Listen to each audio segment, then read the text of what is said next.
الله الرحمن الرحيم وما كان قولهم إلا أن قالوا ربنا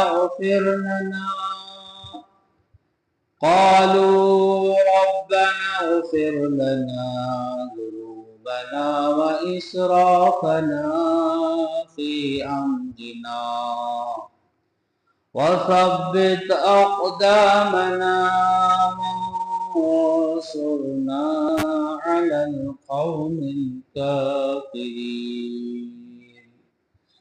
ترجمہ کنز الایمان۔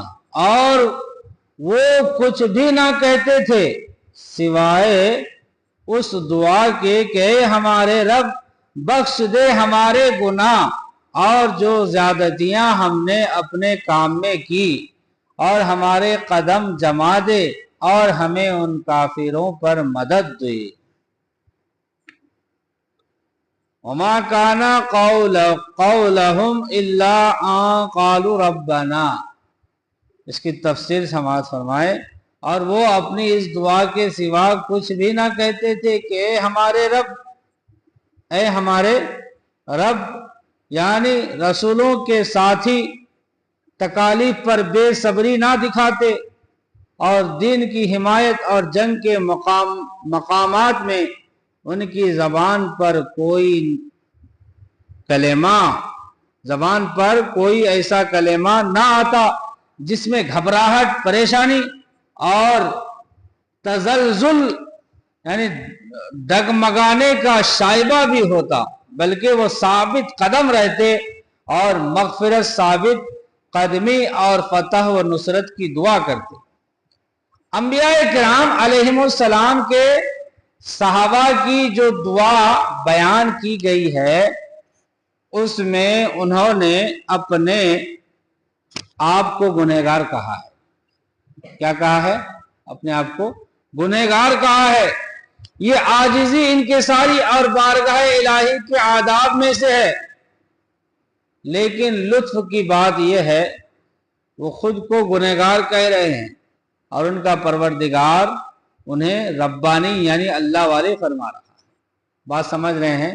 ہم کتنی بھی نیکیاں کریں، کتنے بھی نماز پڑھے، کیا کہے اپنے آپ کو؟ گنہگار۔ کیا کہنا ہے؟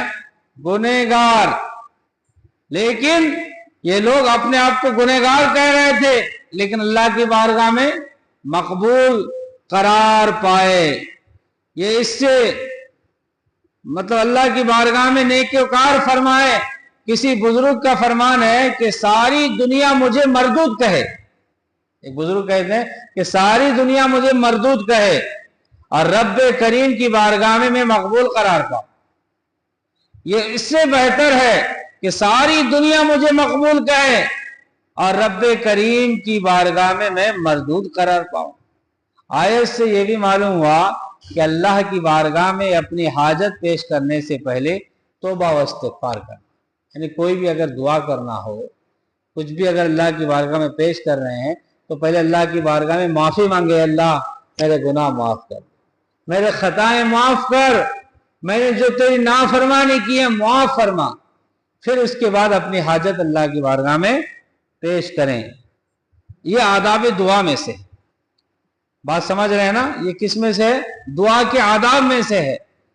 پھر اللہ تعالیٰ آگے فرماتا ہے فَآتَاهُمُ اللَّهُ ثَوَابَ الدُّنْيَا وَحُسْنَ ثَوَابِ الْآخِرَةِ وَاللَّهُ يُحِبُّ الْمُحْسِنِينَ۔ ترجمہ، تو اللہ نے انہیں دنیا کا انعام دیا اور آخرت کے ثواب کی خوبی اور نیکی والے اللہ کو پیارے ہیں۔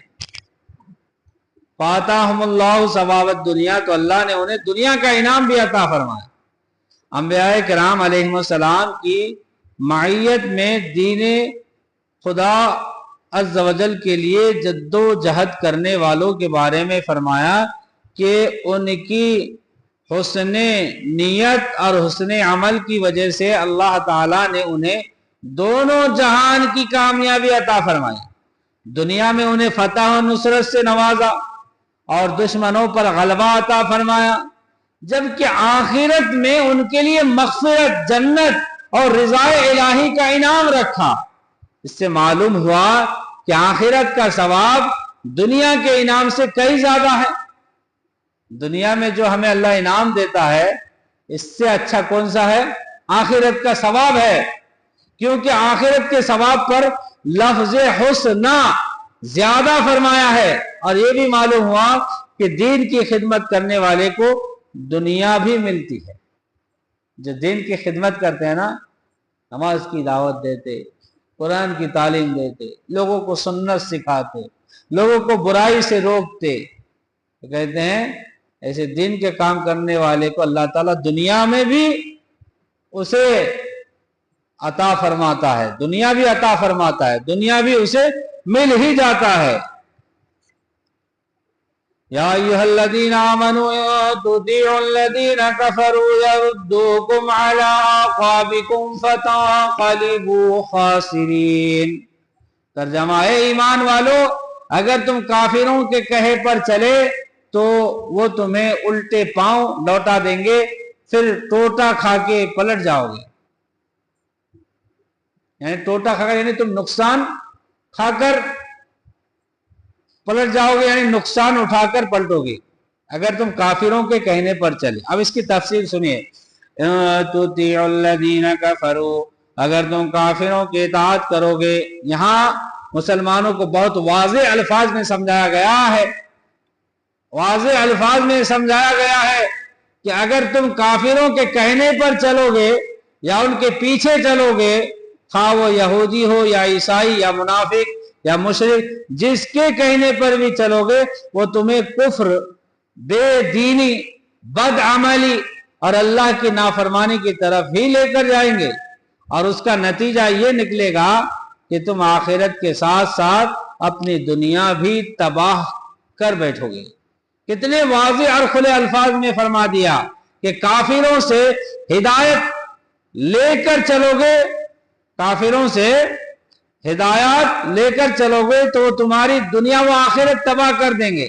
ہدایت یعنی ان کی بات سنو گے تو آج ہو رہا ہے نا، کافروں کا سنگت، کافروں کی سنگت، غیر مشرکوں کی سنگت اور یہود و نصارہ کے طریقے انسان کو دین سے دور کر رہا ہے، سنت رسول اللہ صلی اللہ علیہ وسلم سے دور کر رہا ہے۔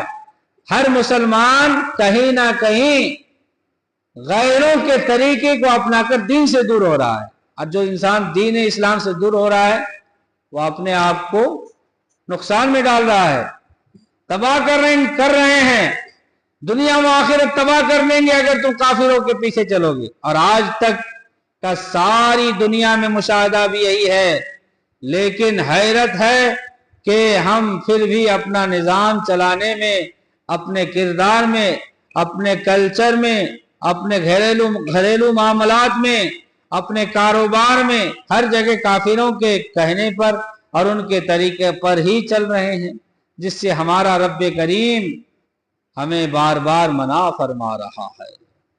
بل اللہ مولاکم وہو خیر الناصرین۔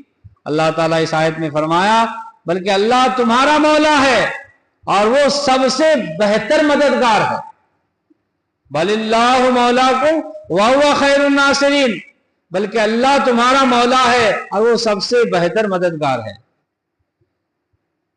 بلکہ اللہ ہی تمہارا مددگار ہے۔ کافروں کی بات ماننے سے روکنے کے بعد فرمایا کہ یاد رکھو کہ یہ کافر تمہارے مددگار نہیں بلکہ اللہ ہی تمہارا مددگار ہے اور وہی سب سے بہترین مددگار ہے، لہذا تم اس کی اطاعت کرو، کیونکہ ہر ایک اپنے مولا کی اطاعت کرتا ہے۔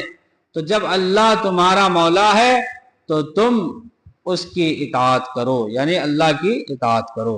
اللہ رب العزت کی بارگاہ میں دعا ہے کہ اللہ تبارک و تعالی ہمیں ہر حال میں اللہ ہی کی عبادت کرنے، اللہ ہی سے مدد مانگنے کی توفیق عطا فرمائے۔